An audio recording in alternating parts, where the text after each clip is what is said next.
এ দুনিয়ার মানুষ আমার নবীকে সাধারণ মানুষ বলা যাবে না, আমার নবীকে আপনার মতো আমার মতো সাধারণ মানুষ বলা যাবে না। কেন জানুনি?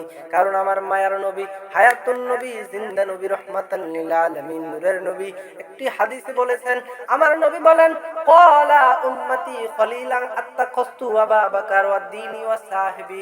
আমি যদি দুনিয়ার জমিনের মধ্যে কাউরে বন্ধু বানাইতাম, বন্ধুর উপর গ্রহণ করতাম, তাইলে একমাত্র আমার সাহাবী আবু বকরকেই আমার বন্ধু হিসেবে আমি গ্রহণ করতাম। কিন্তু আবু বকর আমার বন্ধু নয়, বন্ধু নয়, বন্ধু নয়।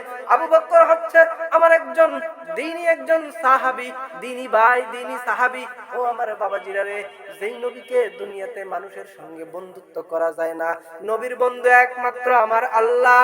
আর আল্লাহকে বন্ধুরূপে গ্রহণ করতে পারো, নবীকে অনুসরণ করে আল্লাহকে বন্ধু বানাইয়া দুনিয়া থেকে বিদায় নিয়ে চলে গেলে আমার আল্লাহ রাব্বুল আলামিন এমন এক জান্নাত দিবেন, যেই জান্নাতের নিচ দিয়ে চলতে থাকে সমুদ্রের মতো দুধের স্বর্ণের দুধের সাগর চলে।